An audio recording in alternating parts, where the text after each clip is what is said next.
இயேசு கிறிஸ்துவுக்குள் மிகவும் பிரியமான அன்பு சகோதர சகோதரிகளே, முகநூல் நண்பர்களே, நேரலை செய்தியின் நேயர்களே, உங்கள் அனைவரையும் இயேசு கிறிஸ்துவ நாமத்தில் நான் இந்த நாளில் மனதார வாழ்த்தி வரவேற்கிறேன்.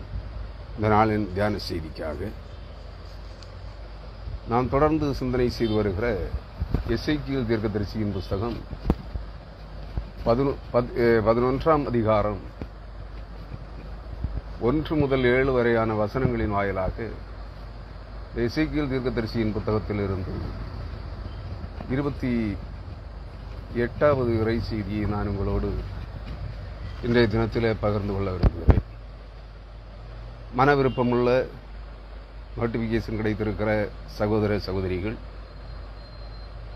இந்த தியான செய்தியோடு இணைந்திருக்க உங்களை அன்பாய் கேட்டுக்கொள்கிறேன். எசேக்கியேல் தீர்க்கதரிசியின் புஸ்தகம் 11ஆம் அதிகாரம் முதல் 7 வசனங்கள், 1 முதல் 7 வரையான வசனங்கள் படிக்க கேட்கலாம். பின்பு ஆவியானவர் என்னை எடுத்து என்னை கர்த்தருடைய ஆலயத்தின் கிழக்கு முகமாயிருக்கிற வாசலுக்கு கொண்டு போனார். இதோ அந்த வாசலின் நடையில் 25 புருஷர் இருந்தார்கள். அவர்களின் நடுவே ஜனத்தின் பிரபுக்களாகிய ஆசூரின் குமாரனாகிய எசனியாவையும் பெனாயாவின் குமாரனாகிய பெலத்தியாவையும் கண்டேன். அப்பொழுது அவர் என்னை நோக்கி, மனுபுத்திரனே, இவர்கள் இந்த நகரத்திலே அக்கிரமமான நினைவுகளை நினைத்து துராலோசனை சொல்லுகிற மனுஷர். இது வீடுகளை கட்டுவதற்கு காலம் அல்ல என்றும், இந்த நகரம் பானை, நாங்கள் அதில் உள்ள இறைச்சி என்றும் சொல்லுகிறார்கள். ஆகையால் அவர்களுக்கு விரோதமாய் தீர்க்க தரிசனம் சொல்லு, மனுபுத்திரனே தீர்க்க தரிசனம் சொல்லு என்றார். அப்பொழுது கர்த்தருடைய ஆவி என்மேல் இறங்கினார். அவர் என்னை நோக்கி, நீ சொல்ல வேண்டியது என்னவென்றால், இஸ்ரவேல் வம்சத்தாரே, நீங்கள் இப்படி பேசுகிறது உண்டு. உங்கள் மனதில் எழும்புகிறதை நான் அறிவேன். இந்த நகரத்தில் நீங்கள் அநேகரை கொலை செய்தீர்கள், அதன் வீதிகளை கொலை உண்டவர்களால் நிரப்பினீர்கள் என்று கர்த்தர் சொல்லுகிறார்.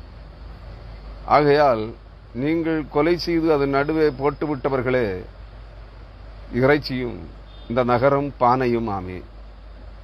உங்களையோ அதற்குள் இராதபடிக்கு புறம்பாக்குவேன் என்று கர்த்தராகிய ஆண்டவர் சொல்லுகிறார். பட்டயத்திற்கு பயப்பட்டீர்கள், பட்டயத்தையே உங்கள் மேல் வரப்பண்ணுவேன் என்று கர்த்தராகிய ஆண்டவர் சொல்லுகிறார். 9ஆம் வசனம், நான் உங்களை அதற்குள் இராதபடிக்கு புறம்பாக்கி உங்களை அந்நியரின் கையில் ஒப்புக் கொடுத்து உங்களில் நியாய தீர்ப்புகளை நிறைவேற்றுவேன். பட்டயத்தால் விளைவீர்கள், இஸ்ரவேல் தேசத்தின் எல்லையிலே உங்களை நியாயம் தீர்ப்பேன்.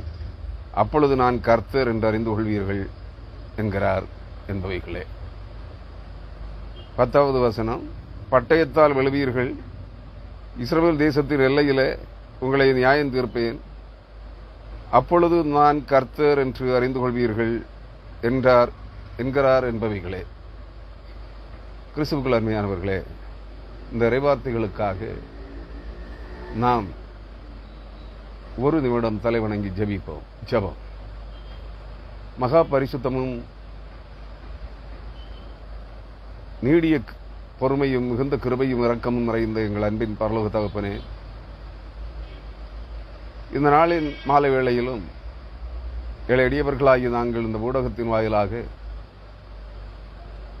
உம்முடைய இறைவார்த்தைகளை தியானிப்பதற்கு நீர் தந்த கிருபைகளுக்காக உமக்கு நன்றி செலுத்துகிறோம். அன்பு நிறைந்த ஆண்டவரே, எசேக்கியேல் தீர்க்கதரிசியின் காலத்தில் எசேக்கியேல் தீர்க்கதரிசியின் மூலமாக நீர் இஸ்ரவேலிலே சிறைப்பட்டு போகாமல் மீதியாயிருந்த ஜனங்களை குறித்து தீர்க்க தரிசனம் சொல்லுகிற இந்த இறைவார்த்தைகள் நாங்கள் தியானிக்கின்ற போது தூய ஆவியானவருடைய ஆற்றல் இந்த இறைவார்த்தைகளின் வழியாக எங்களோடு இடைபட கிருபை செய்யும்படியாய் சமூகத்தில் மன்றாடுகிறோம். இந்த இறைவார்த்தைகளில் சொல்லப்பட்டிருக்கிற காரியங்களை நாங்கள் இந்த நாளில் பூமி எங்கும் நடப்பிக்கப்படுகிற அட்டூழியங்களின் நிமித்தமாக, அக்கிரமங்களின் நிமித்தமாக இவைகளை நாங்கள் கண்ணுற்று பார்த்து இவைகளை நாங்கள் தியானித்து பயனடைய கிருபை செய்யும்படியாய் இறைவேந்தன் இயேசு கிறிஸ்துவின் வழியாக ஜெபிக்கிறோம். ஜெபங்களும் எங்கள் ஜீவனுள்ள நல்ல பிதாவே, ஆமென், ஆமென். கிறிஸ்துவுக்குள் அன்பானவர்களே, இந்த இறைவார்த்தைகளிலே தொடர்ந்த செய்தியாக வருகிறது. எசேக்கியேல் தீர்க்கதரிசியின் புத்தகம் 1ஆம் அதிகாரத்திலிருந்து தொடர்கின்ற ஒரே காட்சியினுடைய பல பகுதிகள். இந்த பகுதியிலே என்ன சொல்லப்படுகிறது என்றால், பின்பு ஆவியானவர் என்னை எடுத்து கர்த்தருடைய ஆலயத்தின் கிழக்கு முகமாயிருக்கிற வாசலுக்கு கொண்டு போனார். நாம் இதற்கு முந்தின அதிகாரம் 10ஆம் அதிகாரம், எசேக்கியேல் 10ஆம் அதிகாரம் 19ஆம் வசனத்தில் பார்த்தபோது கர்த்தர் வடக்கு வாசலுக்கு உள்ளிருந்து எசேக்கியேலை தூக்கி கொண்டு அழைத்து கொண்டு கிழக்கு முகமாக இருக்கிற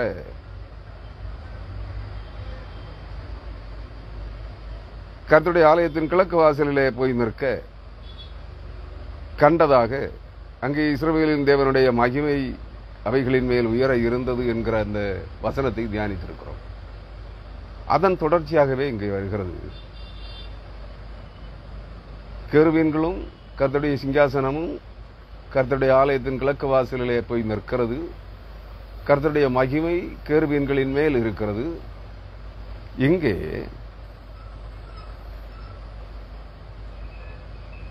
கர்த்தருடைய ஆலயத்தின் கிழக்கு முகமாக இருக்கிற வாசலுக்கு கொண்டு போனார். யாரை? ஆவியானவர் அந்த கிழக்கு முகமாக இருக்கிற கிழக்கு வாசலிலே நின்ற கர்த்தருடைய சிங்காசனத்தில் இருந்து, அந்த கேருபீன்களின் மேலிருந்து கர்த்தருடைய மகிமை ஆவியானவர் எழும்பி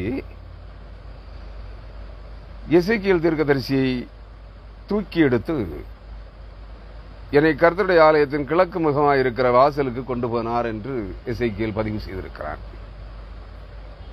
இதோ அந்த வாசலில் நடையில் 25 புருஷர் இருந்தார்கள். இதற்கு முன்பும் ஒரு 25 புருஷர் இந்த தேவாலயத்தின் வடக்கு வாசலின் வெளிப்பிரகாரத்திலே, உட்பிரகாரத்திலே இருக்கின்ற ஒரு காட்சியை நாம் அங்கே பார்த்திருக்கிறோம். எசேக்கியேல் 8ஆம் அதிகாரத்திலே நான் நினைக்கிறேன். ஆம், எசேக்கியேல் 8ஆம் அதிகாரம் 16ஆம் வசனத்திலே என்னை கர்த்தருடைய ஆலயத்தின் உட்பிரகாரத்திலே கொண்டு போனார். இதோ கர்த்தருடைய ஆலயத்தின் வாசல் நடையிலே மண்டபத்துக்கும் பலிபீடத்துக்கும் நடுவே ஏறக்குறைய 25 புருஷர் தங்கள் முதுகை கர்த்தருடைய ஆலயத்துக்கும் தங்கள் முகத்தை கீழ்த்திசைக்கும் நேராக திருப்பினவர்களாய் கிழக்கே இருக்கும் சூரியனை நமஸ்கரித்தார்கள் என்று சொல்லப்பட்டிருக்கிறது. அதை தியானித்திருக்கிறோம் 8ஆம் அதிகாரத்தில். இங்கேயும் என்ன செய்கிறார்கள்? அதே 25 புருஷர் தான், வேறு புதிதாக அவர்கள் அல்ல. 8ஆம் அதிகாரத்திலே 19, 16ஆம் வசனத்திலே சுட்டிக்காட்டப்படுகிற அதே 25 புருஷர்கள் தான் இங்கேயும் இருக்கிறார்கள் கிழக்கு வாசலிலே. அந்த வாசலின் நடையிலே 25 புருஷர் இருந்தார்கள். அவர்களில் நடுவே ஜனத்தின் பிரபுக்களாகிய ஆசூரின் குமாரனாகிய எசனியாவையும் பெனாயாவின் குமாரனாகிய பெலத்தியாவையும் கண்டேன். 25 புருஷர்கள் இருக்கிறார்கள், ஆண்கள். அவர்களில் 2 பேர் ஜனத்தின், இஸ்ரவேல் ஜனங்களுடைய பிரபுக்களாக, வம்ச பிரதிநிதித்துவ தலைவர்களாக இருக்கிறார்கள் என்று எசேக்கியேல் கண்டதாக அங்கே குறிப்பு எழுதி வைத்திருக்கிறார். 2ஆம் வசனம், அப்பொழுது அவர் என்னை நோக்கி, அப்பொழுது ஆவியாய் இருக்கிற தேவன் எசேக்கியேலை நோக்கி, மனுபுத்திரனே,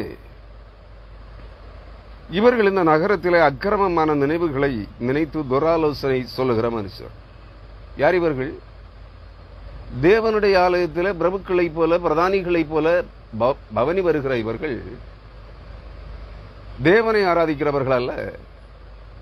எசேக்கியேல் 8ஆம் அதிகாரத்தின் அடிப்படையிலே பார்த்தால் இவர்களெல்லாம் யாராம்? கர்த்தருடைய மகிமை விளங்கும் பெட்டகத்திற்கு முதுகை காட்டி கிழக்கு திசையிலே வானத்திலே உதித்திருக்கிற கிழக்கே இருக்கிற சூரியனை நமஸ்கரித்துக் கொண்டிருக்கிற கூட்டத்தார். இவர்கள் கர்த்தருடைய ஆலயத்திலே தான் இருக்கிறார்கள், கூட்டம் கொடுக்கிறார்கள். இன்றைக்கும் அநேக துன்மார்க்கர்கள், துராலோசனைக்காரர்கள், அக்கிரமக்காரர்கள், தேவாலயங்களிலே கொள்ளையடிக்கிறவர்கள், தேவாலயங்களிலே விபச்சாரம் பண்ணுகிறவர்கள், தேவாலயங்களிலே பதவி வகிக்கிறவர்கள் எப்பொழுது பார்த்தாலும் தேவாலயங்களிலே கூட்டம் கொடுக்கிறார்கள். எதற்கு? துராலோசனைகளை பிணைத்து அநியாயத்தை செய்வதற்கு துராலோசனைகளை ஆலோசித்து கூட்டம் கொடுக்கிறார்கள். இவர்கள் கர்த்தரை ஆராதிக்கிறவர்கள் அல்ல. இவர்கள் கர்த்தருக்கு பதிலாக அந்நிய ஆவிகளை சேவித்துக் கொண்டிருக்கிறவர்கள். வானத்தின் சர்வ சேனைகளையும் தங்கள் தெய்வங்களாக ஆராதிக்கிறவர்கள். ஏன்னா பழைய ஏற்பாட்டில் இஸ்ரவேலின் பிரபுக்களும் இஸ்ரவேலின் ராஜாக்கள் வானத்தின் சர்வ சேனைக்கும் பலிபீடங்களை கட்டியிருக்கிறார்கள். சூரியனுக்கும் சந்திரனுக்கும் ஏனைய கோளங்களுக்கும் நவகிரகங்களுக்கும், நவகிரகங்கள் என்றால் 9 பிளானட்ஸ், 9 கிரகங்களுக்கும், ஏனைய 27 நட்சத்திரங்களுக்கும் கோவில்களை கட்டி அங்கே விக்கிரக தோப்புகளை அமைத்து பலிபீடங்களையும் கட்டியிருக்கிறார்கள். நாம் ஆளுகிற இந்திய தேசத்திலும் சூரியனுக்கு தனியாக கோவில், சனிக்கு தனியாக கோவில், சந்திரனுக்கு கோவில், வியாழனுக்கு கோவில், எல்லா கோவில்களிலும் 27 நட்சத்திரங்களுக்கும் 12 கோத்திரங்களுக்கும் ராசிகளுக்கும் நவ கிரகங்களுக்கும் பலிபீடங்கள், சிலைகள், அதற்கான பாத்திகள் எல்லாம் வைக்கப்பட்டிருக்கிறது. இவர்கள் எல்லாம் எங்கே ஆராதிக்கிறார்கள்? கர்த்தருடைய ஆலயத்திலே கர்த்தரை ஆராதிக்கிறவர்களைப் போல வேடமிட்டு இவர்கள் எல்லாம் வான சேனைகளை, அந்நிய ஆவிகளை சேவித்துக் கொண்டிருக்கிறவர்கள். இன்றைக்கும் எல்லா திருச்சபைகளுக்குள்ளும் இந்த கூட்டம் இருக்கிறது. பதவி ஆட்சி பீடங்களிலே, அதிகார கட்டில்களிலே, அதிகார சிங்காசனங்களிலே வீற்றிருக்கிறவர்கள் எல்லாம் இதைத்தான் செய்து கொண்டிருக்கிறார்கள். ஒருவேளை 100க்கு 1% ஆலயங்களிலே பதவி வகிக்கிறவர்கள் நல்லவர்களாக இருக்கலாம். மற்றவர்கள் எல்லாம் தங்கள் சிங்காசனங்களை உறுதியாய் கெட்டியாய் பிடித்துக் கொண்டிருக்கிற, ஒரு முறை ஆலயத்திலே மூப்பராக, ஆலயத்தின் தலைவராக வந்துவிட்டால் சாகிற வரை அவன் தான் இருக்கணும், அல்லது அதுக்கு பிறகும் அவனுடைய மகன் தான் இருக்கணும்னு விரும்புகிறாங்க. அதுக்காக எல்லா அட்டூழியங்களையும் செய்கிறாங்க. அதாவது லோக்கல் பாலிடிக்ஸ். ஒரு பஞ்சாயத்து தலைவராக, பிரசிடண்டாக வருகிறவர் காலகாலமாக அவரே அந்த பதவியை தக்க வைத்துக் கொள்ள தீர்மானித்து எவ்வளவு அருவருப்பான அக்கிரமங்களை நடப்பித்துக் கொண்டிருக்கிறாரோ, ஊரை கொள்ளையடித்து தான் சம்பாதிக்கிறாரோ, அதே நிலைப்பாடுதான் திருச்சபைகளுக்குள்ளும் நிலவி வருகிறது. இங்கேயும் இந்த 25 பேர் அதற்காகத்தான் கூடுகிறார்கள். நாம் இவர்களை எல்லாம் பக்திமான்கள், தேவாலய தலைவர்கள், கர்த்தருடைய ஊழியக்காரர்கள் என்று நம்பிக்கொண்டிருக்கிறோம். இந்த கூட்டத்தோடு போதகர்களும் இருப்பார்கள். ஏன்னா இங்க 2 பிரபுக்கள் இருக்கிறார்களே, எசனியாவும் பெலத்தியாவும். இதுபோல இந்த துன்மார்க்க கூட்டத்தோடு கைகோர்த்து இருக்கிற அநேக போதகர்களும் இருக்கிறார்கள், பேராயர்களும் இருக்கிறார்கள். இதை நாம் புரிந்து கொள்ள வேண்டும். குறை சொல்வதல்ல, இதுதான் இந்த திருச்சபைகளுடைய யதார்த்தமான நிலைப்பாடு.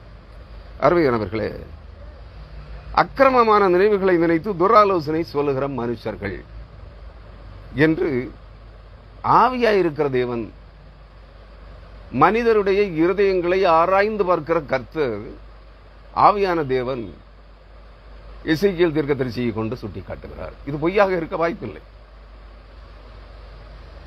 அருமையானவர்களே,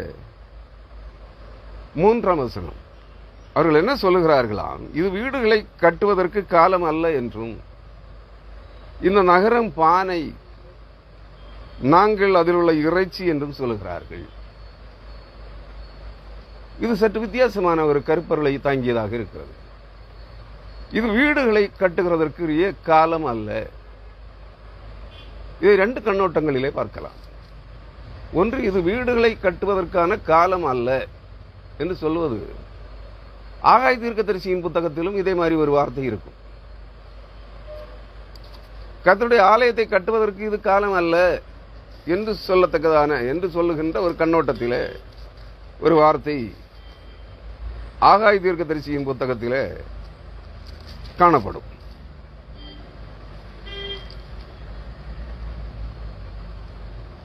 ஆகாய தீர்க்கதரிசியின் புத்தகம் 1ஆம் அதிகாரம் 2ஆம் வசனம், இந்த ஜனங்கள் கர்த்தருடைய ஆலயத்தை கட்டுகிறதற்கு ஏற்ற காலம் இன்னும் வரவில்லை என்கிறார்கள் என்று சேனைகளின் கர்த்தர் சொல்லுகிறார். ஆனாலும் ஆகாயின் தீர்க்கதரிசியின் மூலமாய் கர்த்தருடைய வார்த்தை உண்டாகி அவர் சொல்லுகிறார், இந்த வீடு பாழாய் கிடக்கும் போது, எந்த வீடு? கர்த்தருடைய ஆலயம், எருசலேம் தேவாலயத்தை சீர்படுத்தி சீரமைத்து கட்டுவதற்கு உரிய காலம் இதுவல்ல என்று இந்த துஷ்ட ஆலோசனைக்காரர்கள், துராலோசனைக்காரர்கள் சொல்லுகிறார்கள். அப்படி இருக்கையில் ஆகாய தீர்க்கதரிசிக்கு கர்த்தருடைய வார்த்தை உண்டாகி கர்த்தருடைய கூட வார்த்தை உண்டாகி அவர் சொல்லுகிறார், இந்த வீடு பாழாய் கிடக்கும் போது, எந்த வீடு? தேவன் வாசம் தண்ணும் தேவனுடைய வீடாகிய எருசலேம் தேவாலயம். இங்கே எசேக்கியேல் தீர்க்கதரிசி சொல்லுகிற இந்த வீடுகளை கட்டுகிறதற்குரிய காலம் அல்ல. நான் 2 கண்ணோட்டத்திலே பார்க்கலாம் என்று சொன்னேன். முதல் கண்ணோட்டம், இந்த வீடு பாழாக்கப்பட்டிருக்கிற நேபுகாத்நேச்சார் பாபிலோனின் யுத்த சேனைகளால் பாழாக்கப்பட்டிருக்கிற எருசலேம் தேவாலயம், தேவனுடைய வீடாகிய எருசலேம் தேவாலயத்தை கட்டுவதற்கு இது காலம் அல்ல.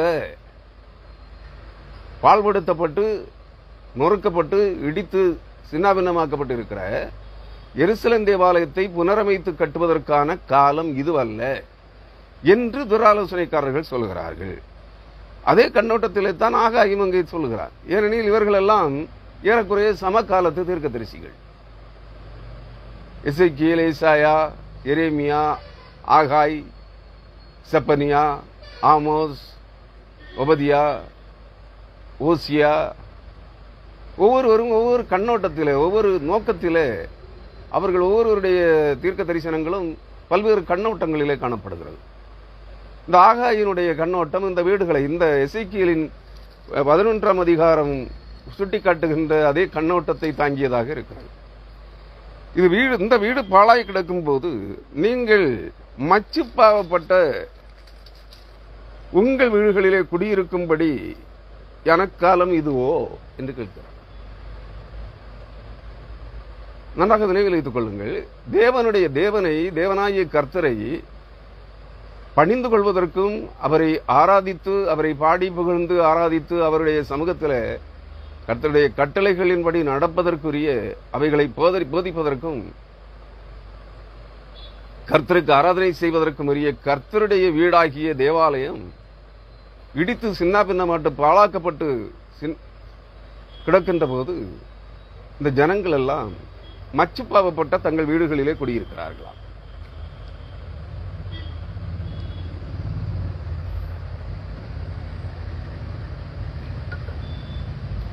இதை கர்த்தருடைய ஆவியானவர் ஆகாய தீர்க்கதரிசியை கொண்டு அவர்களை பார்த்து சொல்லுகிறார். இப்போதும் சேனைகளின் கர்த்தர் சொல்லுகிறார், உங்கள் வழிகளை சிந்தித்து பாருங்கள். நீங்கள் திரளாய் விதைத்தும் கொஞ்சமாய் அறுத்து கொண்டு வருகிறீர்கள். கர்த்தருடைய வீடு பாழாக்கப்பட்டு கிடக்கிறது. கர்த்தரை ஆராதிக்கிற கர்த்தருடைய வீடு, கர்த்தருடைய மகிமை விளங்கும் பெட்டகம் இருக்கிற வைக்கப்பட்டிருக்க வேண்டிய தேவாலயம் பாழாக்கப்பட்டு கிடக்கிறது. ஆனால் நீங்களோ, தேசத்தில் குடியிருக்கிற, அந்த பகுதியில் குடியிருக்கிற நீங்களோ மச்சுப்பாவப்பட்ட விலை மதிக்க முடியாத மாட மாளிகைகளில் குடியிருக்கிறீர்கள். இதற்கு பிரதிபலனாக எதை சந்தித்துக் கொண்டிருக்கிறீர்கள் எதை என்று கேட்கிறார். நீங்கள் திரளாய் விதைத்தும் கொஞ்சமாய் அறுத்து கொண்டு வருகிறீர்கள். உங்கள் செயல்களையும் உங்களுக்கு உங்கள் கையின் பிரயாசங்களுக்கு கிடைக்கிற பிரதிபலனையும் சிந்தித்து பாருங்கள், சீர்தூக்கி பாருங்கள். நீங்கள் திரளாய் விதைக்கிறீர்கள், ஆனால் கொஞ்சமாய் அறுத்து கொண்டு வருகிறீர்கள். நீங்கள் புசித்தும் திருப்தியாகவில்லை, தின்றும் பசியாறவில்லை. திருப்தியாக சாப்பிட்டதாக அவர்களுக்கு திருப்தி உண்டாகவில்லை. பொருட்களை சேர்க்கிறார்கள், பணத்தை சேர்க்கிறார்கள், கட்டிடங்களை கட்டுகிறார்கள், திருப்தி ஏற்படவில்லை. ஏன்? கர்த்தரை மறந்து விட்டார்கள். கர்த்தருடைய வீடாகிய, தேவனுடைய வீடாகிய கர்த்தருடைய ஆலயத்தை மறந்து விட்டார்கள். அது வாழாக்கப்பட்டுக் கொண்டே இருக்கிறது. அது கள்ளர் கொகையாக்கப்பட்டிருக்கிறது. அது தேவாலயங்கள் வேசியாலயங்களாக மாற்றப்பட்டிருக்கிறது. பின்ன எப்படி இவங்களுக்கு திருப்தியும் சமாதானமும் இருக்கும்? இருக்காது. இதை கொஞ்சம் யோசித்து பாருங்கள் என்று சொல்லுகிறார்.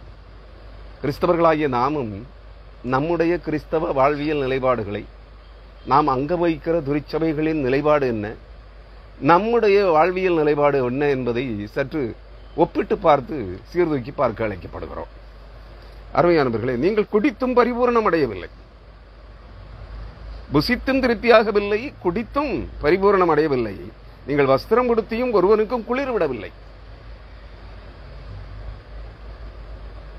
அதாவது குளிருக்கு பயந்து வஸ்திரம் உடுத்துவது மானம் மறைப்பதற்காக இல்லையா? ஆனா இந்த காலகட்டம், காலையிலே குளிர், நல்ல தணுப்பா இருக்கும், வஸ்திரத்தை எடுத்து மூடிக்கொள்கிறோம், கம்பளிகளை போர்வைகளை மூடிக்கொள்கிறோம், மெத்தைகளில் படுத்து கம்பளி போர்வைகளை மூடிக்கொள்கிறோம். குளிர் விட்டு குளிர்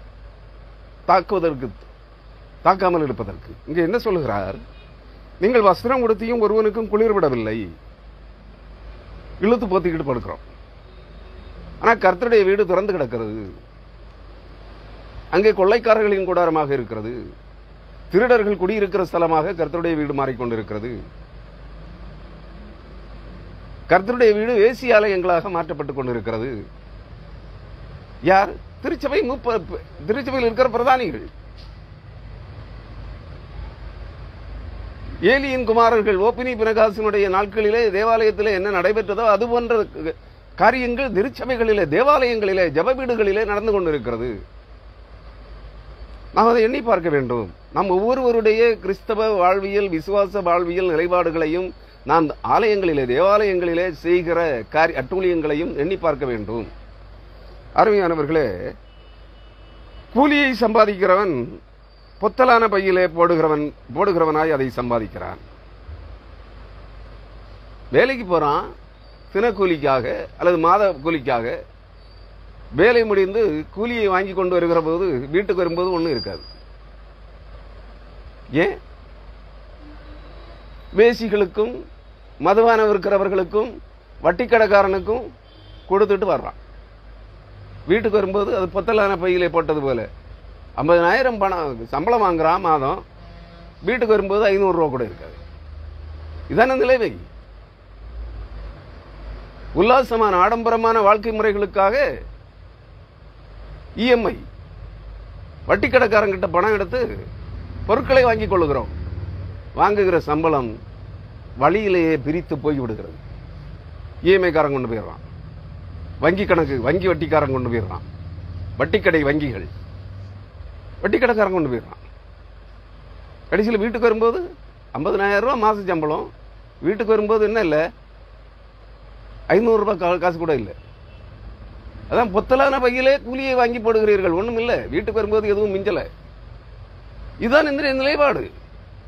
வருவாய்க்கு மிஞ்சின செலவு, ஆடம்பரம், உல்லாசம். அநேகர் செத்து மடிந்து கொண்டிருக்கிறதை காண்கிறோம். கடன், லட்சக்கணக்கான வட்டிக்கடன், கோடிக்கணக்கான வட்டிக்கடன். ஏன்? அவர்கள் வருவாய் இல்லாதவர்கள் அல்ல, வசதி குறைந்தவர்கள் அல்ல. மாதம் 50,000 ரூபாய் வருவாய் அல்லது 1,00,000 ரூபாய் மாத சம்பளம் வாங்கினவர்கள். நிலைப்பாடு என்ன? வருவாய்க்கு மிஞ்சிய செலவு. இந்த வசனங்கள் அங்கே நிறைவேறிக் கொண்டிருக்கிறது. கிறிஸ்துவுக்குள் அருமையானவர்களை நம்மை நாம் சீர்தூக்கி பார்ப்போம். இங்கே கர்த்தர், நான் திரும்பவும் எசேக்கியேல் தீர்க்கதரிசியின் புஸ்தகம் 11ஆம் அதிகாரம் 4ஆம் வசனத்திற்கு வருகிறேன்.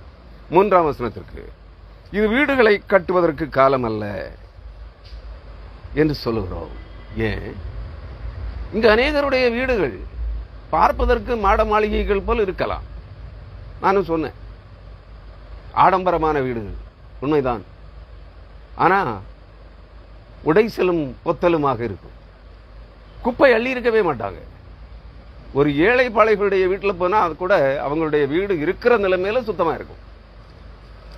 ஆனா உல்லாசமாய் வாழுகிற ஆடம்பர ஆசாமிகள், அதிலும் கிறிஸ்தவர்கள் அநேகருடைய வீடுகளிலே நான் உள்ளே சென்றிருக்கிறேன். தூள் பறக்குமுங்க வீட்டுக்குள்ள. துடைப்பத்தை அந்த வீட்டின் தரை தளங்கள் துடைப்பத்தை கண்டு மாதங்கள் ஆகியிருக்கும். அந்த வீட்டின் மூலை முடுக்குகள், சுவர் மூலைகள், அறைகளின் மூலைகள் வலை அடிக்கப்பட்டு ஒட்டடை அடிக்கப்பட்டு வருடங்கள் ஆகியிருக்கும். வெளியே ஆடம்பரமான வாழ்க்கை, உள்ளே பொத்தலும் புதைகுழியுமாயிருக்கிறது. இவர்கள் சொல்லுகிறார்கள், தேவாலயங்களிலே கூட்டம் கூடி, இது தேவாலயத்தை கட்டுவதற்கான காலமும் அல்ல, இது வீடுகளை கட்டுவதற்கான காலமும் அல்ல. இரண்டாவது கண்ணோட்டம் வீடுகள். ஆலய பணிவிடைக்காரர்களுக்கான வீடுகளானாலும் சரி, இறைமக்கள் அந்த ஆலயத்திலே அங்கம் வகிக்கிற இறைமக்களுடைய குடியான ஜனங்களுடைய, சாதாரண ஏழை, ஒரு நடுத்தர வர்க்கத்துக்கு கீழே இருக்கிற ஜனங்களுடைய வீடுகளானாலும் சரி, இந்த வீடுகளை சீரமைப்பதற்கோ வீடுகளை கட்டுவதற்கோ அதற்குரிய இது காலம் அல்ல என்று சொல்லுகிறார். ஆலயத்திலேயும் கொள்ளையடிக்கிறான், ஏழைகள் வீடு கட்டும் போதும் கொள்ளையடிக்கிறான். ஏழைகளுக்கு உதவுவதற்கு இவர்களுக்கு வக்கில்லை. ஏன்? எல்லா ஆலயங்களிலும் ஏழைகள் நிதி அறிக்கை ஒன்று வச்சிருப்பாங்க, நிதி ஃபண்ட் ஒன்று வச்சிருப்பாங்க, ஏழைகள் நிதியில். ஆனா அந்த பணம் எங்க போகுதுன்னு யாருக்குமே தெரியாது. அந்த நிர்வாகிகளுக்கும் அந்த தேவாலயத்தின் அந்த ஆலயத்தினுடைய போதகருக்கும் அந்த தேவாலயத்தில் பதவி வகிக்கிறவர்களுக்கும் தான் வெளிச்சம். வேதம் சொல்லுகிறது, தேவனுடைய காணிக்கையிலே, தேவனுடைய ஆலயத்திலே வருகிற காணிக்கைகளிலே 10ல் 1 பங்கு வீடற்றவர்களுக்கு வீடு கட்டி கொடுக்க வேண்டும், வீடுகளை கட்டி கொடுக்க வேண்டும். ஒதுங்க இடமில்லாமல் குளிரிலும் வெயிலிலும் கிடக்கிற ஏழை விசுவாசிகளுக்கு, அந்த பகுதியில் இருக்கிற ஏழை ஜனங்களுக்கு, விசுவாசிகள் மட்டுமல்ல ஏனைய சமூகத்து ஜனங்களுக்கும், ஒதுங்க வீடற்றவர்களுக்கு மழை காலத்தில் வெயில் காலத்தில் ஒதுங்கி வாழுவதற்கு நல்ல ஒரு குடிசை, ஒரு வீடு இல்லாதவர்களுக்கு நீ வீடு கட்டி கொடுக்க வேண்டும். கர்த்தருக்கு வருகிற காணிக்கைகள் அதற்காகத்தான் செலவிடப்பட வேண்டும். இங்க சர்ச்சில் இருக்க தேவாலயம் ஜெப வீடுன்னா, வந்தேகோஸ்தை சபைன்னா அந்த பாஸ்டர் கொண்டு போயிடுறான். தேவாலயங்கள்னா சிஎஸ்ஐ அல்லது நிறுவன திருச்சபைகள்னா அங்க இருக்க கமிட்டிக்காரன் கொள்ளை அடிக்கிறான். கமிட்டியில் இருக்க வட்டிக்கு கொடுக்குறான், காணிக்க பணத்தை வட்டிக்கு கொடுக்குறான், டெய்லி வட்டிக்கு கொடுக்குறான், கள்ளப்பணம் மாத்துறான். அதாவது பிளாக் மணியை ஒயிட் மணி ஆக்குறதுக்கு காணிக்க பணத்தை செலவிடுறான், காணிக்க பணத்தை கொள்ளை அடிக்கிறான், காணிக்க பணத்தை வச்சு அவன் உல்லாசமா வாழறான். ஆனா ஏழைகளுக்கு வீடு கட்டுவதற்கு இது காலம் அல்ல என்று சொல்றான். கேட்டா பணம் இல்லைங்கிறான். அந்த ஏழைகளுக்கான நிதியில இருந்த பணம் எங்க? அது வேற ஒரு காரியத்துக்கு டைவர்ட் பண்ணிட்டோம். எப்படி? ஏழைகள் நிதி, ஏழைகளுக்கென்று நிதி வசூலிக்கப்பட்டு இலவசமாக கொடுக்கப்படுகிற நிதி எங்க போகுது? அது வேற ஒரு காரியத்துக்கு டைவர்ட் பண்ணிட்டோம். அதை எப்படி டைவர்ட் பண்ணீங்க நீங்க? நம்முடைய இந்திய பிரதமர் சொல்லுகிறாரே, பிரதமர் ஃபண்ட், பிரதமர் நிவாரண நிதி. பிரதமருக்கு நிவாரணம் இப்ப அதுதான் அரசியல்ல பெரிய கூத்தா இருக்கு. பல ஆயிரம் கோடிகள் ஃபண்டுக்கு எந்த கணக்கும் இல்லை, கணக்கு சொல்ல வேண்டிய அவசியம் இல்லை. இதே நிலைப்பாடுதான் திருச்சபைகள். திருச்சபைகளில் இருக்கிற ஏழைகள் நிதி, ஏழைகள் ஃபண்டு என்ன, அது நாங்க வேற ஒரு காரியத்துக்காக டைவர்ட் பண்ணிட்டோம். எதுக்கையா டைவர்ட் பண்ண சொல்ல முடியல. இதுதான் திருச்சபைகளுடைய நிலை. காணிக்கை கொடுக்கிறவர்கள் சற்று நிதானமாக யோசிக்க வேண்டும். நீங்கள் கர்த்தருக்கு இந்த காணிக்கை கொடுக்கிறீர்கள், நான் உங்களை குற்றம் சொல்லவில்லை. ஆனா கொள்ளை கும்பல் ஒன்று ஆட்சி பீடத்தில் இருக்கிறதே எல்லா தேவாலயங்களிலும்.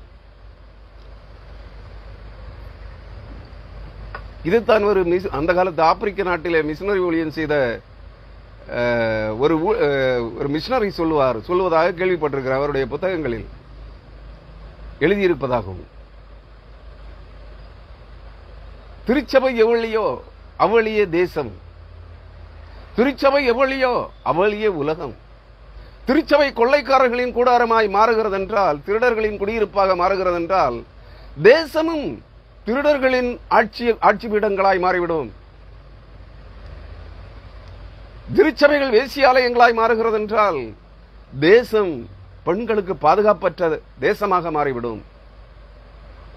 அது எந்த திருச்சபை கோவில்களாகட்டும், இறை வழிபாட்டு தலங்களாக கட்டப்பட்டிருக்கிற எந்த கோவில்களாக இருந்தாலும் சரி, எங்கே ஆலயங்கள் கோவில்கள் கொள்ளைக்காரர்களின் கூடாரமாகவும் வேசியாலயங்களாகவும் மாற்றப்படுகிறதோ, துராலோசனைக்காரர்களின் கூடாரமாகவும் மாறுகிறதோ, அந்த தேசங்கள் எல்லாம் அழிவை நோக்கித்தான் பயணித்துக் கொண்டிருக்கும். இதுதான் உண்மை, யதார்த்தமான நிலை. அருமையானவர்களே, இங்கே சொல்லுகிறார், அவர்கள் என்ன சொல்லுகிறார்களாம், இது வீடுகளை கட்டுவதற்கு காலம் அல்ல என்றும், இந்த நகரம் பானை, வித்தியாசமான ஒரு ஓமையாக இருக்கிறது. இந்த நகரம் என்ன, ஒரு பானை. ஆங்கிலத்தில் கொப்பரை என்கிற அர்த்தத்தில் கால்ரான் அப்படின்னு ஒரு வார்த்தையை பயன்படுத்தி இருக்கிறார்கள். CALDRON, கால்ரான். அந்த கல்ரான் அப்படின்னா கொப்பரை. தேவாலயத்திலே வெண்கல கொப்பரைகள் இருக்கும். ஒரு 6 அடி உயரம் அல்லது 7 அடி உயரம் கொண்ட, ஒரு 3 அடி விட்டம் கொண்ட கொப்பரைகள், உயர்ந்த 7 அடி உயரம் உள்ள கொப்பரைகள், வெண்கல கொப்பரைகள் இருக்கும். தேவாலயத்துக்கு பலிபீடத்துக்கு முன்னாடி தெற்கு மடக்கமாக இந்த புறம் 7, அந்த புறம் 7, இப்படி 7 7 14 கொப்பரைகள் வைக்கப்பட்டிருக்கும். அதுபோல இங்க கொப்பரை, இவர்கள் உயர்ந்த பெரிய கொப்பரைகளில், எரேமியா தீர்க்கதரிசியின் புத்தகத்தில் நாம் இதை படிக்க முடியும் என்று நினைக்கிறேன். கொப்பரையை அடுப்பில் வை, இலை சந்து சந்தாக வெட்டி இவர்களுடைய உடலை கொப்பரைக்குள்ளே போடு, நெருப்பை மூட்டு, கொதிக்க விடு, நுரை பொங்க, இவருடைய எலும்புகளிலே இருக்கிற பாவ கரைகள் பொங்க, அசுத்தம் நீங்கத்தக்கதாக நுரை பொங்க கொதிக்க விடு என்று சொல்லுகிறார். எசேக்கியேல்ல தான் வருதா இல்ல எரேமியாவான்னு ஞாபகம் இல்லை, இப்படி ஒண்ணு இருக்கு. அருமையானவர்களே, இங்கே இந்த நகரம் பானை, நாங்கள் அதில் உள்ள இறைச்சி என்று சொல்லுகிறார்கள். ஆமாங்க, திருமண வீடுகளிலே, கோவில்களிலே அசன பந்திகள் அல்லது கோவில்களிலே அன்பின் விருந்துகள் நடத்துகின்ற போது பெரிய பானைகளிலே, வெண்கல அல்லது செம்பு கொப்பரைகளிலே இறைச்சி வெட்டுவார்கள். நீங்க பார்த்திருப்பீங்க. கோழி, ஆடு இதெல்லாம் வெட்டி, மாடு இதெல்லாம் வெட்டி என்ன பண்ணுவாங்க, வெட்டி அந்த நிறைத்துக் கொண்டே இருப்பார்கள் பெரிய பானைகளிலே அல்லது கொப்பரைகளிலே அல்லது வார்ப்புகளிலே. அதுபோல இவர்கள் அந்த ஜனங்கள் சொல்லுகிறார்கள், இந்த நகரம் பானை, எருசலேம் நகரம், எருசலேம் பட்டணம் பானையாக இருக்கிறதாம் அவர்களுக்கு. எந்த பானையாக இருக்கிறது? இறைச்சியை நிரப்பி அதை வேக வைக்கிற இறைச்சி பானையாக இருக்கிறதாம். இந்த எல்லா திருச்சபைகளும் தான். எல்லா கோவில்களையும் என்ன பண்றான், ஆடு வெட்டுறான், கிடா வெட்டுறான், மாடு வெட்டுறான், கன்றுக்குட்டியை வெட்டுறான், கோழியை வெட்டுறான். அன்பின் விருந்து என்ற பெயரில் போர்வை அல்லது அசன பந்தி என்ற போர்வை. 1000 பேருக்கு பந்தி, 10,000 பேருக்கு பந்தி, 1,00,000 பேருக்கு பந்தி, அசன சாப்பாடு போடுறான். அருமையானவர்களே, இவர்கள் அந்த கண்ணோட்டத்திலே சொல்லுகிறார்கள், இந்த நகரம் பானை, நாங்கள் அதில் உள்ள இறைச்சி என்று சொல்லுகிறார்கள். அப்போ இவர்கள் தங்களையே இறைச்சியாக வேக வைத்து ஜனங்களுக்கு கொடுக்கிறார்களோ அல்லது கர்த்தருக்கு பாகம் பண்ணி கர்த்தருக்கு படைக்கிறார்களோ? நீங்கள் தான் சிந்திக்க வேண்டும். அருமையானவர்களை, 4ஆம் வசனம், ஆகையால் அவர்களுக்கு விரோதமாக தீர்க்க தரிசனம் சொல்லு. கர்த்தருடைய ஆவியானவர் எசேக்கியேல் தீர்க்கதரிசியை பார்த்து சொல்லுகிறார், ஆகையால் அவர்களுக்கு விரோதமாக தீர்க்க தரிசனம் சொல்லு. எவர்களுக்கு? இந்த 25 புருஷர்கள் இருக்கிறார்களே, இஸ்ரவேல் ஜனங்களுடைய பிரதிநிதிகளாக எருசலேம் தேவாலயத்தின் கிழக்கு வாசல் அறையிலே கூட்டம் கூடியிருக்கிற இந்த துராலோசனைக்காரர்கள், அக்கிரமக்காரர்களாகிய, தேவாலயத்திலே அக்கிரமம் அட்டூழியம் செய்து கொண்டிருக்கிறவர்களின் கூட்டமாகிய இந்த 25 பிரதிநிதிகளின் கூட்டத்தை பார்த்து தீர்க்க தரிசனம் சொல்லு என்று சொல்லுகிறார். என்ன சொல்லுகிறார்? மனுபுத்திரனே தீர்க்க தரிசனம் சொல்லு. திரும்ப 2 முறை சொல்லுகிறார். இவர்களை பார்த்து தீர்க்க தரிசனம் சொல்லு. இவர்களுக்கு வரப்போகிற காரியங்களை குறித்து இவர்களுக்கு தீர்க்க தரிசனமாக வரும் காரியங்களை இவர்களுக்கு முன்னறிவித்து சொல்லு என்று சொல்லுகிறார். அப்பொழுது 5ஆம் வசனம், அப்பொழுது கர்த்தருடைய ஆவி என் மேல் இறங்கினார். கர்த்தருடைய ஆவி என் மேல் இறங்கினார். கொஞ்சம் ஸ்பெசிபிக்கா சொல்றான். கர்த்தர் தான், ஆவியானவர் தான் இவனை தூக்கி வானத்துக்கும் ஆகாயத்துக்கும் பூமிக்கும் நடுவில் கொண்டு போய் எருசலேம் தேவாலயத்துக்கு கொண்டு போகிறார். எசேக்கியேல் எங்கே இருக்கிறான்? சிறையிருப்பின் தேசமாகிய பாபிலோனில் இருக்கிறான். அங்கிருந்து அவனை அவர் தூக்கி எருசலேம் தேவாலயத்துக்கு கொண்டு போகிறார். ஆவியிலே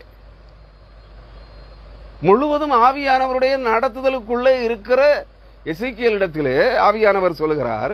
ஆவியானவர் அவனுக்குள் இறங்கி வருகிறார். நன்றாக புரிந்து கொள்ளுங்கள். இதுவரை அவருக்கு அருகாமையிலே இருந்து தான் அவனோடு பேசினார். இப்பொழுது ஆவியாய் இருக்கிற தேவன் எசேக்கியேலுக்குள் இறங்கி வருகிறார். கர்த்தருடைய ஆவி என் மேல் இறங்கினார். அவர் என்னை நோக்கி, நீ சொல்ல வேண்டியது என்னவென்றால், இஸ்ரவேல் வம்சத்தாரே, நீங்கள் இப்படி பேசுகிறது உண்டு. எப்படி பேசுகிறது? முந்தின வசனங்களிலே கூறியிருக்கிறார். இந்த நகரம் பானை, நாங்கள் அதில் உள்ள இறைச்சி என்று சொல்லுகிறீர்களே, இப்படி நீங்கள் யோசிக்கிறீர்கள், இந்த துராலோசனைகளை ஜனங்களுக்கு சொல்லுகிறீர்கள். ஏதோ நீங்கள் தான் தேவாலயத்தின் பிரதானிகள் போல நீங்கள் உங்களையே, உங்கள் உழைப்பின் பலனையே ஜனங்களுக்கு கர்த்தருக்கு காணிக்கைகளாக, ஸ்தோத்திர பலிகளாக, ஆட்டுக்கடாக்கள், காளைகள், கன்றுக்குட்டிகள் இவைகளை பலியிட்டு கர்த்தருக்கு ஏறெடுத்து படைக்கிற காணிக்கைகளாக உங்களையே படைத்துக் கொண்டிருக்கிறீர்கள் என்று நீங்கள் சொல்லிக் கொண்டிருக்கிறீர்கள். ஆனால் நீங்கள் செய்வதெல்லாமோ துரோகம், அக்கிரமம், அட்டூழியம். ஆகவே அவர் சொல்லுகிறார், நீங்கள் இப்படி பேசுகிறது உண்டு. எப்படி பேசுகிறது? இதுல நீங்க இன்னும் ஒரு வார்த்தையை புரிஞ்சுக்கணும். கர்த்தருடைய ஆவி என் மேல் இறங்கினார். கர்த்தருடைய ஆவியானவர் உங்கள் ஒருவர் மேல் வருகிறதற்கும், ஒருவர் மேல் இறங்குவதற்கும், ஒருவருடைய உள் இறங்குவதற்கும் நிறைய வித்தியாசங்கள் உண்டு. கர்த்தருடைய ஆவியானவர் வெளியே இருந்து இன்னொரு நபரை, பரிசுத்தம் இல்லாத ஒரு மனிதனை நடத்த முடியும். நன்றாக புரிந்து கொள்ளுங்கள். கர்த்தருடைய ஆவியானவர் எந்த ஒரு மனுஷனையும் நடத்த முடியும். அவன் பரிசுத்தவனாக இருக்க வேண்டும் என்று கட்டாயம் இல்லை. அவன் கர்த்தரால் தெரிந்து கொள்ளப்பட்ட ஊழியக்காரனாக இருந்தால் மட்டும் போதுமானது.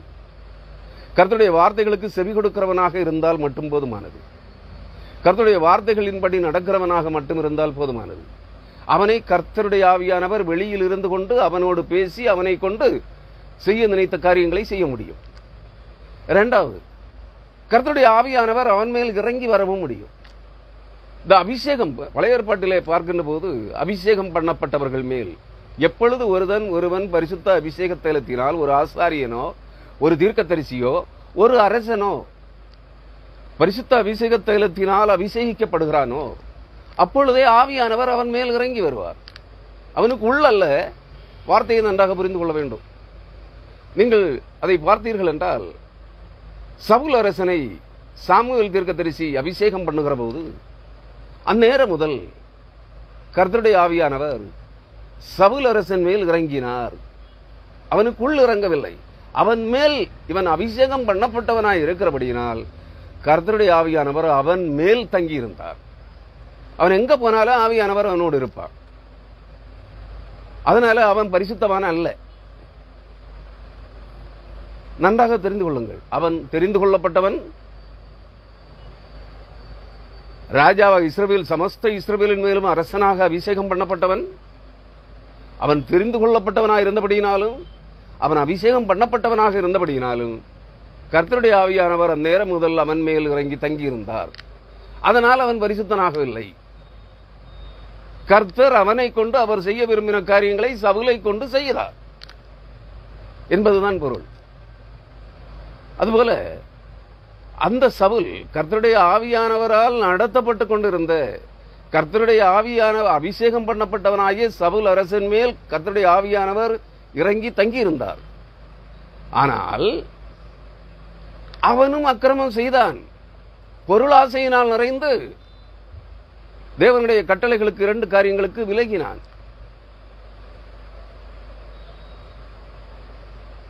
உயிரோடு கொலை செய்ய சொன்ன அரசர்களை இவன் உயிரோடு பிடித்து காவலிலே வைத்தான்.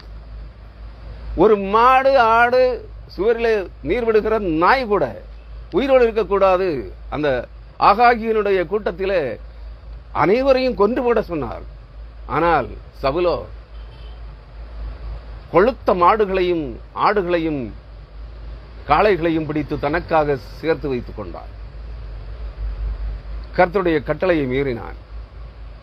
சாமுவேல் தீர்க்கதரிசி வர காலதாமதமாயிற்று என்று ஆசாரியனுடைய வேலையை அரசன் பலியிட துணிகரம் கொண்டான். கர்த்தர் அவனை அடித்தார். கிறிஸ்துவுக்குள் அருமையானவர்களை, அபிஷேகத்தினின்று தள்ளப்பட்டான் சவுல்.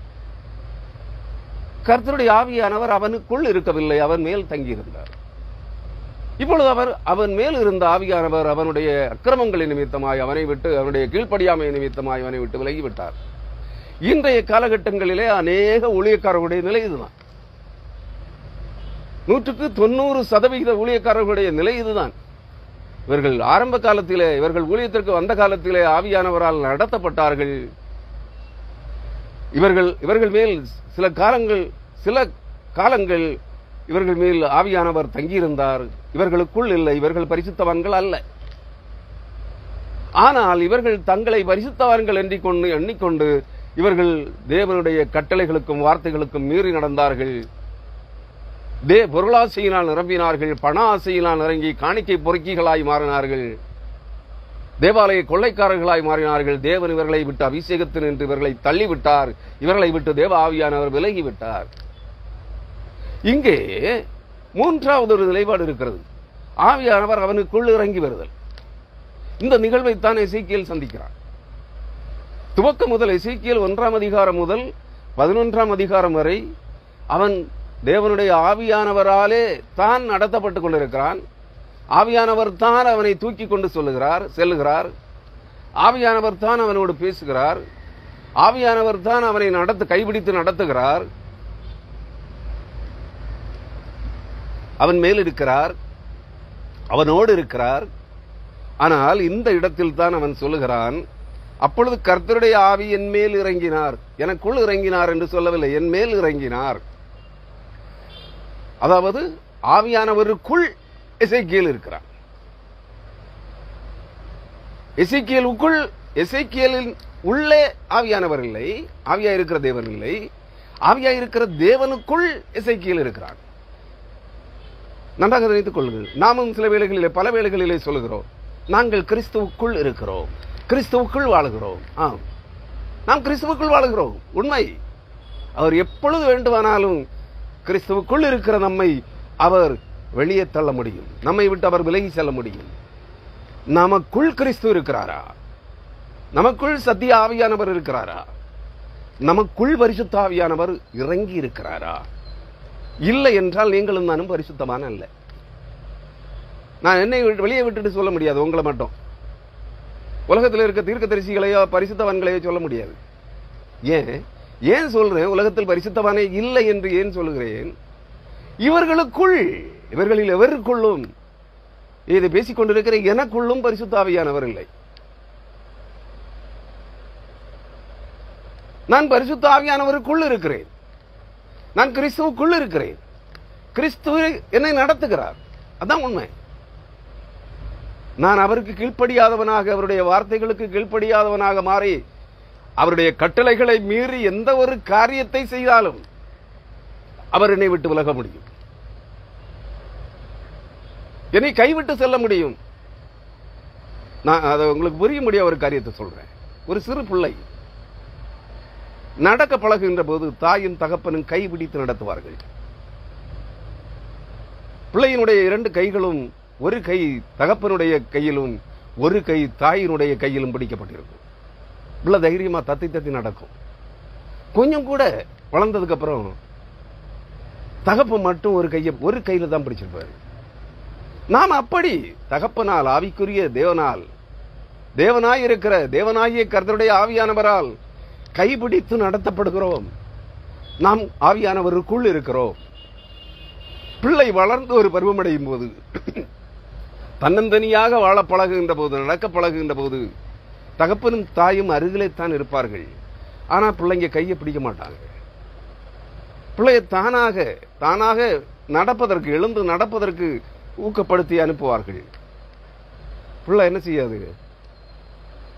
கொஞ்சம் தூரம் போகும், திருப்பி அப்பா அம்மாவை பார்க்கும், பின்னால தான் வருவாங்க. பிள்ளை தத்தக்க புத்தகன்னு கீழே விழுந்துடும். தள்ளாடி, கால் தடுமாறி, பயத்தினால் தடுமாறி கீழே விழுந்து விடும். இவங்க வந்து தூக்கி விடுவாங்களோ? விடமாட்டாங்க. ஏன்? பிள்ளை தானாக எழும்ப வேண்டும். விழுந்து கிடக்கிற பிள்ளை விழுந்த இடத்திலே கிடக்கக்கூடாது. இதற்கு முன்பு பிள்ளை விழுந்தால் பிள்ளையை தூக்கி விட்டார்கள். இப்பொழுது அந்த பிள்ளை விழுந்து விட்டது.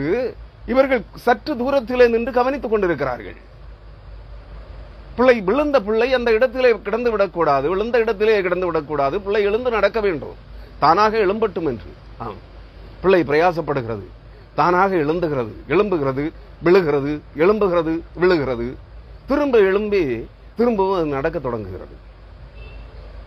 இதுபோலதான் கர்த்தருடைய ஆவியானவர் உங்களையும் என்னையும் நடத்துகிற போது, நாம் கர்த்தருடைய ஆவியானவரால் கரம் பிடித்து நடத்தப்பட்ட நாம், கர்த்தருடைய ஆவியானவருக்குள் வாழுகிற நாம், தனியாக கர்த்தருடைய கரத்தில் அவரால் கரம் பிடித்து நடத்தப்பட்ட போது எப்படி நடந்தோமோ, ஆற்றல் மிக்கவர்களாய் இருந்தோமோ, அதுபோல ஆற்றல் மிக்கவர்களாய், பலவான்களாய், கர்த்தருடைய துணையின்றி நடப்பதற்கு அவர் நம்மை சற்று காலம், சிறிது காலம் கைவிடுவார். கர்த்தர் கைவிட்ட உடனே, கர்த்தர் என்னை கைவிட்டு விட்டார், ஐயோ கர்த்தர் என்னை விட்டு விலகி விட்டார். சவுலுக்கு வந்த நிலையை நீங்கள் சிந்தித்து பார்க்க வேண்டும். அவன் அக்கிரமம் செய்தான். நாமும் கர்த்தருடைய ஆவியானவர் நம்மோடு இருக்கும் போதே, அல்லது நம்மை தனியாக, தன்னந்தனியாக நான் கர்த்தருடைய ஊழியக்காரனாக நடக்க பிரயாசப்பட்டு பழக அவர் அனுமதிக்கின்ற போது, நான் கர்த்தர் என்னோடு இல்லையே, என் அருகில் இல்லை, நான் எப்படியும் வாழலாம், எதையும் பேசலாம், எதையும் செய்யலாம், என் மனம் விரும்புகிற, என் இருதயம் இச்சிக்கிற எல்லாவற்றையும் நான் அனுபவித்து விடலாம் என்று கர்த்தர் என் அருகில் இல்லையே, கர்த்தருடைய ஆவியானவர் என்மேல் இல்லையே என்றெண்ணி துணிகரமாக பாவம் செய்கிறோம். அவர் நம்மை முற்றிலுமாய் கை கழுவி விடுகிறார், நம்மை புறக்கணித்து தள்ளிவிடுகிறார். அவர் தெரிந்து கொண்டிருந்தார் உண்மை, அவர் நம்மை அழைத்திருந்தார் உண்மை, நம்மை தெரிந்து கொண்டார் உண்மை, அவர் நம்மேல் நம்மை அபிஷேகித்தார் உண்மை, அவர் நம்மோடு இருந்தார், நம்மை அவருக்குள் பாதுகாப்பு பட்டகமாகிய கர்த்தருடைய ஆவியானவருக்குள் நம்மை கரம் பிடித்து நடத்தினார் உண்மை. ஆனால் இப்பொழுது நம்மை தனியாக ஆற்றல் மிக்க ஒரு வல்லமையுள்ள ஊழியக்காரனாக நீ தனியாக நடை பயில வேண்டும் என்று உன்னை தனியாக விட்டபோது நீ துணிகரம் கொண்டு விட்டாய். கர்த்தர் பார்க்க மாட்டார், கர்த்தர் கவனிக்க மாட்டார். நான் எப்படியும் வாழலாம் என்று துணிகரம் கொண்டு பொருளாசையை பின்பற்றி அந்நிய தேவர்களை ஆராதித்து பணம் என்னும் விக்கிரகத்தை ஆராய்க்க தொடங்கிவிட்டாய். உன்னை முழுவதுமாக கை கழுவி விடுகிறார் கர்த்தர். சவுல் அரசனுக்கு அதுதான் நடந்தது. முழுவதுமாக கழுவி விட்ட கர்த்தர் சும்மா இருக்கவில்லை. அவனை உபத்திரவப்படுத்துகிற, அவனை கொட்டுகிற, அவனை உபத்திரவப்படுத்திக் கொண்டிருக்கத்தக்கதாக ஒரு பொல்லாத ஆவியை அவனுக்குள் இறங்க செய்தார், அவனுக்குள் அனுப்பினார். அதுவரை அவன் மேல் இருந்த ஆவியானவர் அவனை விட்டு விலகினார். விலகின உடனே ஒரு பொல்லாத ஆவியை, ஒரு உபத்திரவப்படுத்துகிற ஒரு ஆவியை, பொல்லாத ஆவியை அவனுக்குள் இறங்க செய்தார். வித்தியாசம் தெரியுதா? இதுதான் இன்றைய ஊழியக்காரர்கள், இந்த கிறிஸ்தவர்கள், பக்தி வேடதாரிகள், நாங்கள் பரிசுத்தவான்கள், நாங்கள் மறுபடி பிறந்தவர்கள் என்று சொல்லுகிற, நாங்கள் ஆவியினால் நடத்தப்படுகிறவர்கள் என்று சொல்லுகிறவர்கள் எல்லாம் பரிசுத்த ஆவியினால் நடத்தப்படவே இல்லை. இவர்களை கர்த்தர் ஆவியானவர் கைகழுவி விட்டார். இவர்களுக்குள் அசுத்தாவிகளை, பொல்லாத ஆவிகளை அனுப்பியிருக்கிறார். கீழ்ப்படியாமையின் பிள்ளைகளாய் போனபடியினால் இவர்களை 2 தெசலோனிக்கேயர் 2ஆம் அதிகாரம் 9 முதல் 13 வசனங்களிலே சொல்லப்படுகிற பொல்லாத ஆவிகளை இவர்களுக்குள் அனுப்பியிருக்கிறார். சவுல் அரசன் மேல் அனுப்பினது போல என்பதை உணர்ந்து கொள்ளுங்கள். இந்த நிலை உங்களுக்கும் வந்துவிடக்கூடாது. அருமையானவர்களே, இங்கே அப்பொழுது கர்த்தருடைய ஆவியானவர் என்மேல் இறங்கினார் என்று எசேக்கியேல் சொல்லுகிறார். எனக்குள் இறங்கினார் என்று சொல்லவில்லை, என்மேல் இறங்கினார். 2 வார்த்தைக்கும் அர்த்தம் வேறு, புரிந்து கொள்ள வேண்டும். அவர் என்னை நோக்கி நீ சொல்ல வேண்டியது என்னவென்றால், இஸ்ரவேல் வம்சத்தாரே, நீங்கள் இப்படி பேசுகிறது உண்டு, உங்கள் மனதில் எழும்புகிறதை நான் அறிவேன். அவர்கள் என்ன பேசிக் கொண்டிருந்தார்களோ அதைத்தான் இங்கே எசேக்கியேலை கொண்டு அங்கே சொல்லுகிறார். உங்கள் மனதில், உங்கள் உள்ளங்களில் தோன்றுகிற மனதின் நினைவுகளை நான் அறிவேன் என்று சொல்லுகிறார். ஆவியானவரால் அறிய முடியாத எந்த ஒரு ரகசியமும் இல்லை. தேவனுடைய ஆழங்களையும் ஆராய்ந்தறிந்திருக்கிறவர் பரிசுத்த ஆவியானவர். அவரால் படைக்கப்பட்ட உன்னுடைய, உங்களுடைய, என்னுடைய மனதின் எண்ணங்களை அவரால் அறிய முடியுமே. மனுஷனுடைய ஆவியே அன்றி வேறொன்றும் மனுஷனுக்குள் இருக்கிறதை ஆராய்ந்தறிய முடியாது. இது ஒரு வகையான கிம்னாட்டிசம் மாதிரி. புரியுதா? ஒருவருடைய ஆழ் மனதை படிப்பது கிம்னாட்டிசம். அதாவது தேவனுடைய ஆவியானவர் மனிதர்களுடைய இருதயங்களை ஆராய்ந்தறிகிறது போல அதற்கு மாற்று வழியாக கிம்னாட்டிசத்தை உருவாக்கினார்கள். மயக்க நிலையில் ஒருவருடைய ஆழ்மனதின் எண்ணங்களை அவரை கொண்டே பேச வைப்பது. நீங்கள் புரிந்து கொள்ளுங்கள். இதைத்தான் இன்றைய அநேக தீர்க்கதரிசிகள், அநேக அப்பாத்தோலர்கள் பயன்படுத்துகிறார்கள். இவர்களிடத்தில் பரிசுத்த ஆவியானவர் இல்லை. நீங்கள் அதை நன்றாக அறிந்திருக்க வேண்டும். இங்கே அவர் சொல்லுகிறார், 6ஆம் வசனம், எசேக்கியேல் 11ஆம் அதிகாரம் 6ஆம் வசனம், இந்த நகரத்தில், இந்த பட்டணத்தில் நீங்கள் அநேகரை கொலை செய்தீர்கள். என்ன சொல்றாரு? இவர்கள் ரகசியமாக செய்த காரியங்களை கர்த்தருடைய ஆவியானவர் எசேக்கியேல் தீர்க்கதரிசியை கொண்டு வெளிப்படுத்தி காண்பிக்கிறார். புதைச்சு வச்சத தோண்டி வெளியே எடுக்கிறார். அவர்கள் எண்ணிக்கொண்டிருக்கிறார்கள், நாங்கள் தேவாலயத்திலே செய்த அட்டூழியங்கள் வேறு எவருக்கும் தெரியாது, கர்த்தர் பார்க்க மாட்டார், கர்த்தர் கவனிக்க மாட்டார், கர்த்தர் காண மாட்டார் என்று எண்ணிக்கொண்டிருந்தார்கள். இங்கே கர்த்தருடைய ஆவியானவரை எசேக்கியேலை கொண்டு அதை தோண்டி வெளிப்படுத்துகிறார். ஆகையால் இந்த நகரத்தில் நீங்கள் அநேகரை கொலை செய்தீர்கள். எண்ணிக்கை சொல்லப்படவில்லை, அநேகர், நியூமரஸ் பீப்புள், அநேகரை, எண்ணிக்கை இல்லாமல் அநேகரை கொன்று குவித்திருக்கிறார்கள். அதன் நடுவில் அதன் வீதிகளை கொலை உண்டவர்களால் நிரப்பினீர்கள்.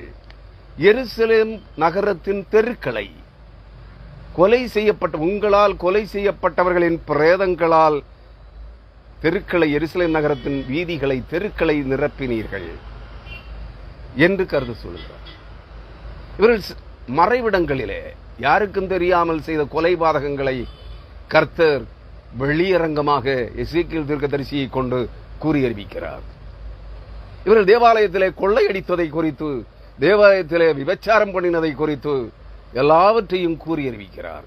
அதற்கு முன் மாதிரியாக ஒன்று மட்டும் இங்கே சுட்டிக்காட்டப்பட்டிருக்கிறது. நீங்கள் அநேகரை கொலை செய்தீர்கள். இந்த எருசலேம் பரிசுத்த பட்டணத்தின் தெரு வீதிகளெங்கும், தெருக்களிலெங்கும் உங்களால் கொலை செய்யப்பட்டவர்கள் வீசி எறியப்பட்டு கிடந்தார்கள். கொலை செய்யப்பட்டவர்களின் பிரேதங்களால் தெருவீதிகளை நிரப்பினீர்கள் என்று சொல்லுகிறார். இன்றைக்கும் தேவாலயங்களுக்குள்ளே இதுதான் பதவி சண்டைக்கும், தங்கள் சங்கீதம் 74ஆம் அதிகாரம் முதல் 6-7 வசனங்கள் சொல்லுகிறபடி, நீர் சம்பாதித்த உம்முடைய சபையை சிங்கங்களும் மிருகங்களும், காட்டு மிருகங்களும் கெடுத்து போட்டது. தங்கள் சிங்காசனங்களை, தங்கள் கொடிகளை, தங்கள் சிங்காசனங்களின் மேல் தங்கள் கொடிகளை நாட்டி இருக்கிறார்கள். தங்கள் சிங்காசனங்களை உறுதியாய் பிடித்துக் கொண்டிருக்கிறார்கள். ஏன்? அதான் ஆரம்பத்தில் சொன்னேன். அப்பனுக்கு ஸ்தானம் மகனுக்கு வேணும், மகனுக்கு ஸ்தானம் பேரனுக்கு வேணும். தேவாலயத்தில் வேற யாரும் வரக்கூடாது. எங்கள் குடும்ப கோயில் என்ன சொல்லுவான்? அந்த தேவாலயத்துக்காக ரத்தம் சிந்தினவன் ஒருத்தன், பலர் அந்த தேவாலயத்திற்காக கொடுத்தவர்கள் பலர், தேவாலயத்திற்காக புறஜாதிகளால் ஒடுக்கப்பட்டு கொலை செய்யப்பட்டவர்கள் பலர், தேவாலயத்திற்காக சொத்து கொடுத்தவர்கள் பலர், தேவாலயத்தை அலங்காரமாய் கட்டி எழுப்புவதற்கு உழைத்தவர்கள் பலர். ஆனா இவன் சிங்காசனத்தில் ஆளுகை ஆட்சி கட்டில பிடிச்சு வச்சுக்கிட்டு, இது எங்க குடும்ப கோயில், எங்க கோயில், எங்க குலதெய்வ கோவில், கர்த்தருடைய ஆலயம் என்று சொல்வதற்கு இல்ல, இது எங்க முப்பாட்டமா இருக்கு, எங்க அப்பாவுக்கு பாட்டா சம்பாதித்த கோவில். கோவிலுக்காக உழைத்தவர்கள் வெளியே தள்ளப்படுகிறார்கள். இந்த கொள்ளை கும்பல், விபச்சார கும்பல், பேசி பிள்ளைகளின் கூட்டம் தேவாலயத்துங்களை ஆளுகை செய்கிறது. இன்றைய நாட்களில் தான் அருமையானவர்களே, அவர் சொல்லுகிறார் 7ஆம் வசனம், எசேக்கியேல் 11ஆம் அதிகாரம் 7ஆம் வசனம், ஆகையால் நீங்கள் கொலை செய்து அதன் நடுவே போட்டுவிட்டவர்களே இறைச்சியும் இந்த நகரம் பானையுமாமே. இவர்கள் இந்த நகரம் பானை, நாங்கள் அதில் உள்ள இறைச்சி என்று சொல்லுகிறார்களே, இது தேவாலயத்தை பண்படுத்துவதற்கான, சீர்படுத்துவதற்கான, தேவாலயத்தில் கர்த்தருடைய வீட்டை கட்டி எழுப்புவதற்கான காலம் அல்ல என்று சொல்லுகிறார்களே. நான் சொல்லுகிறேன், கர்த்தருடைய வீடு ஒவ்வொரு விசுவாசியினுடைய இருதயமும் சரீரமும் கர்த்தருடைய வீடு.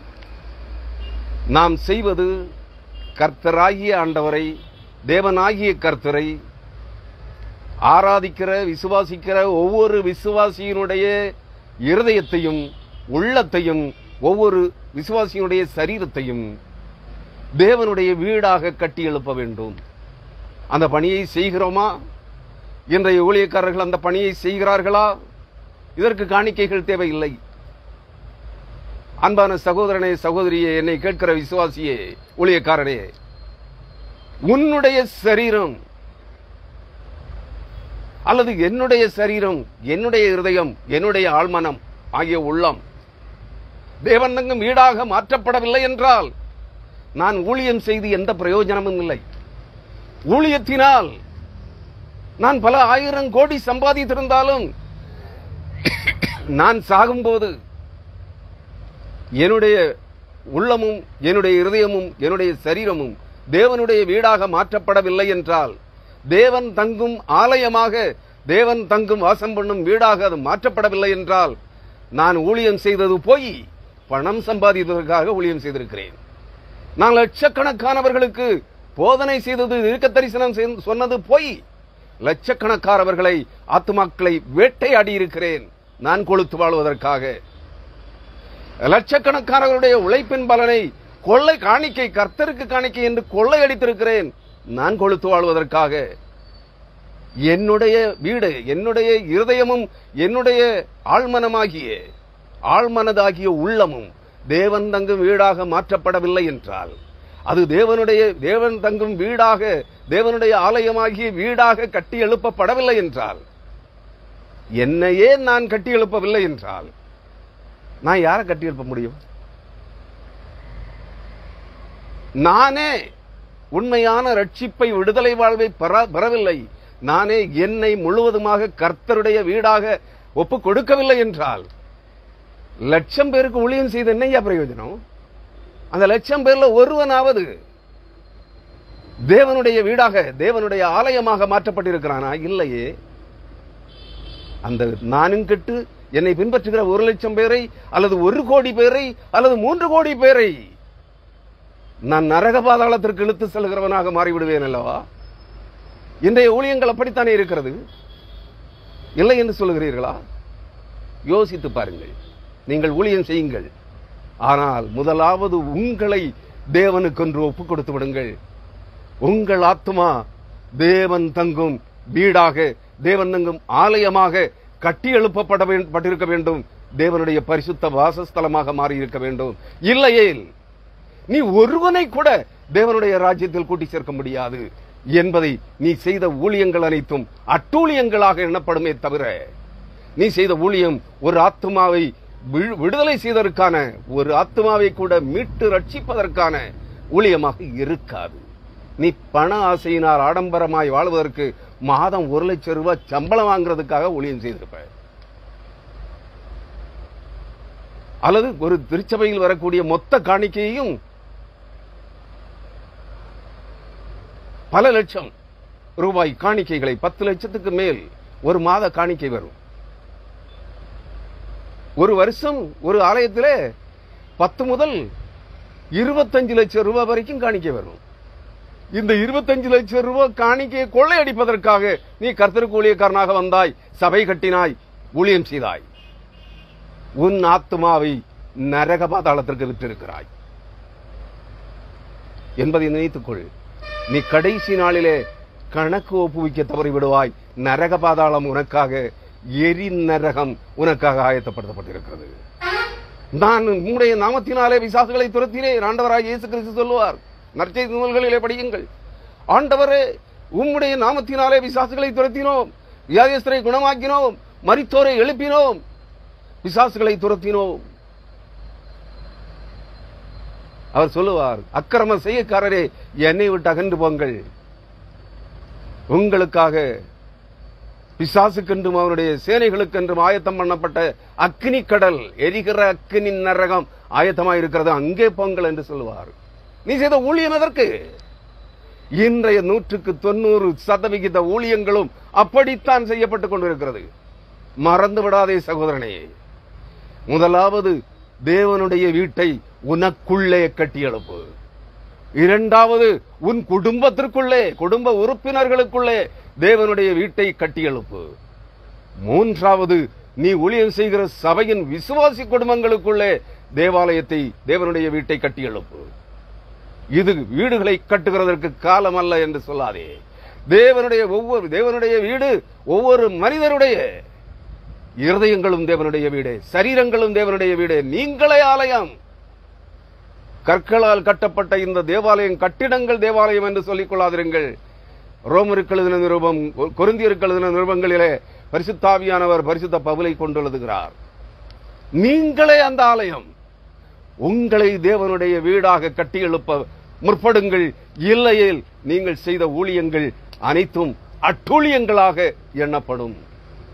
உங்களை துராலோசனைக்காரர்களின் கூட்டத்திலே கர்த்தர் சேர்த்து விடுவார். மறந்து விடாதீர்கள்.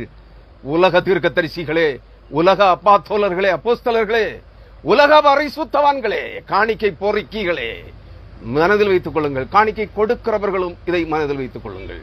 அவர் சொல்லுகிறார், ஆகையால் நீங்கள் கொலை செய்து அது நடுவிலே போட்டுவிட்டவர்களே இறைச்சியும் இந்த நகரம் பானையுமாமே. ஆம், உங்களோடு கைகோர்த்து கொள்ளையடித்தவர்களும், தேவாலயங்களிலே விபச்சாரம் செய்தவர்களும், ஆண்களும் பெண்களும், நான் ஒரு சாராரை மட்டும் சொல்லவில்லை, ஆண்வேசிகளும் பெண்வேசிகளும் இவர்களோடு கைகோர்த்தவர்கள், அங்கே திருடர்கள், காணிக்கை கொள்ளையடித்தவர்கள் அனைவரும் இவர்களுடைய கூட்டாளிகளும் இவர்களுமே. இவர்களால் கொலை செய்யப்பட்டவர்கள், இவர்களால் கொலை செய்யப்பட்ட ஆத்துமாக்கள், அதாவது உயிரோடே வாழ்ந்து கொண்டிருக்கிற இந்த ஜனங்களையே, இவருடைய ஆத்துமாக்களை நரகத்திற்கு வென்று விற்று, நித்திய மரணத்திற்கு என்று விற்று போட்டு இவர்களை, ஆத்துமாக்களை கொலை செய்தவர்கள் இவர்கள். உங்களால் நடைபிணங்களாய் வாழ்ந்து கொண்டிருக்கிற, உங்களால் நடத்தப்பட்ட இந்த ஜனங்களே இறைச்சியும். ஏன்னா நீங்கள் இவர்களை உயிரோடு கொன்று விட்டீர்கள். இவர்கள் நடைபிணங்களாய் வாழ்ந்து கொண்டிருக்கிறார்கள். இவர்களிலே கர்த்தருடைய ஆவியும் இல்லை. இவர்கள் கர்த்தருடைய வீடுகளாகவும் இல்லை, கர்த்தருடைய ஆலயங்களாகவும் இல்லை. இவர்களே இறைச்சியும், நீங்கள் பானையும். இந்த நகரம், இந்த தேவாலயங்கள், இந்த பரிசுத்த பட்டணங்கள் பானையும் ஆமே என்று சொல்லுகிறார். புரியுதுங்களா? அருமையானவர்களே, உங்களையோ அதற்குள் இராதபடிக்கு புறம்பாக்குவேன். உங்களையோ அதற்குள் இராதபடிக்கு புறம்பாக்கி எங்கே தள்ளுவார்? அழுகையும் பற்கடிப்பும் உள்ள அக்னி கடலுக்கு தள்ளுவார். அங்கே நித்திய மரணம், சாவற்ற சாவு, தினம் தினம் செத்து மடிந்து கொண்டே இருக்க வேண்டும்.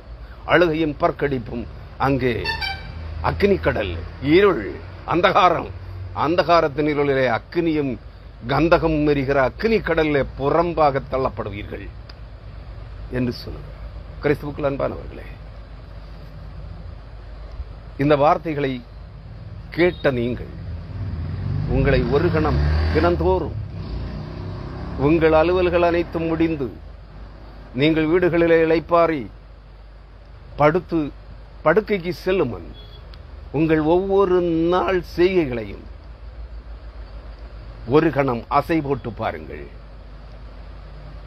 மாடு அசை போடுவதல்ல, உங்கள் இருதயத்திலே அனைத்து காரியங்களும், உங்கள் இருதயத்து நினைவுகள், உங்கள் சிந்தனைகள், உங்கள் வாயின் வார்த்தைகள், உங்கள் நடத்தைகள், உங்கள் செயல்கள் அனைத்தையும் கர்த்தரின் நாமத்தினாலும் இல்லாத நீங்கள் பார்க்கிற வேலைகளின் நிமித்தமும் நீங்கள் செய்த அட்டூழியங்களை ஒருமுறை நினைவுக்கு கொண்டு வாருங்கள். ஒவ்வொரு நாளும் சிந்தனை செய்யுங்கள், சீர்தூக்கி பாருங்கள். இல்லையேல் அழுகையும் பற்கடிப்பும் நிறைந்த புறம்பான இருளிலே தள்ளப்படுவீர்கள். உங்களையோ அதற்குள் இராதபடிக்கு, தேவனுடைய ஆலயங்களுக்குள் இராதபடிக்கு, பரிசுத்த பட்டணங்களில் இராதபடிக்கு புறம்பான இருளிலே தள்ளுவேன், புறம்பாக்குவேன் என்று கர்த்தராகிய ஆண்டவர் சொல்லுகிறார். கர்த்தர் தாமே இந்த வார்த்தைகளில் வழியாக உங்களோடு பேசுவாராக. இந்த வார்த்தைகள் ஆவியாயும் ஜீவனாயும் இருக்கிறது. கர்த்தருடைய ஆவியானவர் உங்களை நடத்துவாராக.